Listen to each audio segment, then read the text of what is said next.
Assalamualaikum anak-anak tahun 5 Kafai Al-Aziziyah. Okey, untuk PDPR kita hari ini insya-Allah kita akan menyambung mata pelajaran akhlak kita. Okey, yang mana kita dah pelajari sebelum ini iaitu sifat-sifat mahmudah, iaitu sifat yang terpuji. Okey, hari ini kita akan masuk sifat-sifat mazmumah iaitu sifat keji. Okey, muka surat 36 buku teks. Okey anak-anak boleh lihat muka surat 36. Okey, kita akan sambung sifat mazmumah iaitu sifat keji. Apa dia sifat keji? Okey, sifat keji ialah sifat yang tidak baik, yang tidak boleh kita ikut. Okey. Untuk sifat mazmumah yang pertama iaitu sifat ghadab. Apakah yang dimaksud dengan ghadab? Mari kita lihat. Muka surat 37, pengertian ghadab. Pengertian ghadab. Erti ghadab. Apa dia erti ghadab? Ghadab ialah sifat mudah marah. Okey, faham tak sifat mudah marah? Okey, contohnya di dalam kelas, okey, ada kita berkawan, kan kita berkawan, dalam berkawan kadang-kadang ada kawan yang ingin bergurau ataupun bergurau senda dan sebagainya, tetapi kadang-kadang menyebabkan kita mudah untuk marah. Okey, bila tak kena dengan kita, kita pun akan marah. Okey, jadi sifat mudah marah tu adalah sifat yang kita tak boleh buat, tidak boleh tunjukkan kerana itu adalah sifat yang keji. Okey. Dalil sifat ghadab, sabda Rasulullah sallallahu alaihi wasallam, "Ashaddukum man ghalaba nafsahu indal ghadabi wa ahlamukum man afa indal qudrati." Riwayat Al-Baihaqi. Okey, maksudnya orang-orang yang paling gagah perkasa di antara kamu ialah orang yang dapat mengalahkan nafsunya di waktu marah, dan orang yang sabar antara kamu ialah orang yang suka memaafkan kesalahan orang lain padahal ia berkuasa untuk membalasnya. Okey, maksudnya dalil itu menunjukkan, maksudnya kalau kita tu seseorang yang kuat, jadi kita akan lawan nafsu kita masa kita nak marah tu, kita tahan. Okey, tahan daripada kita bersabar, supaya kita tidak menunjukkan yang mana kita tu marah. Okey, dan kita maafkan kesalahan kawan kita atau kesalahan orang lain. Okey, boleh anak-anak? Itu dia pengertian dan juga dalil ghadab. Okey, kemudian mari kita lihat muka surat 38. Cara-cara menghindari sifat ghadab, iaitu cara-cara macam mana kita nak mengelakkan daripada kita bersifat mudah marah. Okey, yang pertama berzikir kepada Allah. Banyakkan kita berzikir kepada Allah, ingat Allah. Okey.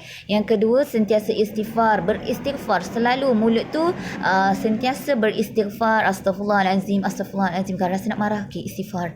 Istighfar cepat-cepat. Okey, yang ketiga bersifat sabar dalam segala hal. Okey, kita bersabar, kita tahan nafsu kita daripada nak marah tu. Okey, nak marah pada kawan kita yang sedang bergurau dengan kita, sabar ya Allah. Sabar, kita pun istighfar. Yang keempat, bersangka baik di antara satu sama lain. Okey, kita fikir benda yang baik, yang positif saja, tak boleh fikir yang negatif. Yang kelima, mengambil wudu. Okey, rasa nak marah je, okey, cepat-cepat pergi ambil wudu. Okey, kadang-kadang kita manusia pun sabar tu ada hadnya juga kan, yang mana dah terlampau melampau-lampau tu, jadi kita akan marah juga kadang-kadang. Tapi kalau boleh kita cuba elakkan dengan cara macam ni lah. Macam mana cara kita nak elakkan sifat-sifat marah yang tadi, yang pertama hingga yang kelima ni adalah cara macam mana kita nak elakkan diri kita daripada sifat mudah marah. Okey, yang seterusnya di bawah. Okey, fadilat menjauhi sifat ghadab, maksudnya apakah kelebihan sekiranya kita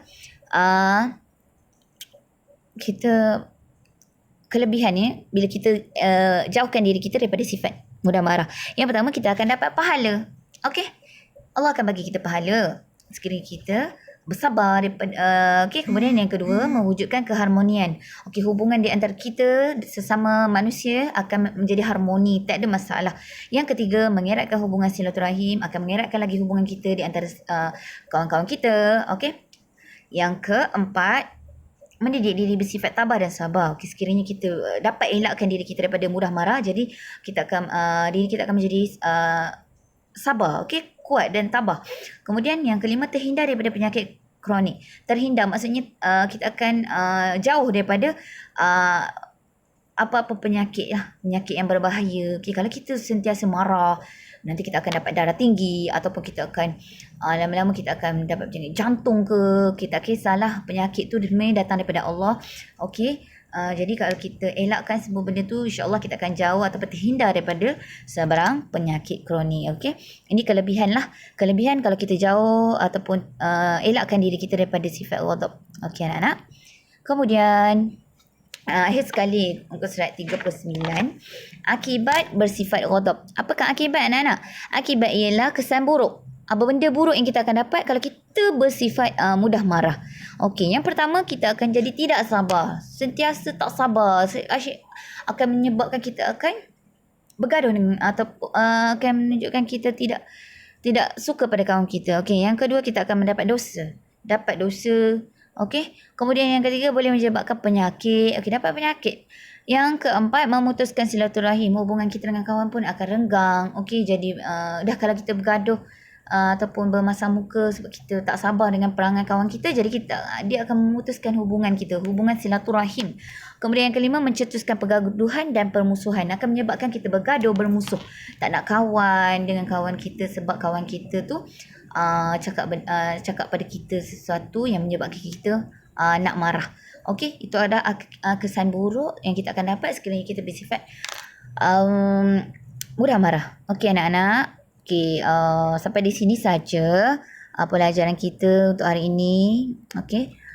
Sifat mazmumah yang pertama iaitu sifat keji yang pertama iaitu sifat ghadab iaitu sifat mudah marah.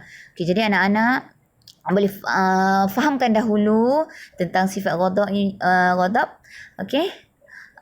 Kemudian saya akan bagi tugasan yang seterusnya. Okey, assalamualaikum warahmatullahi wabarakatuh.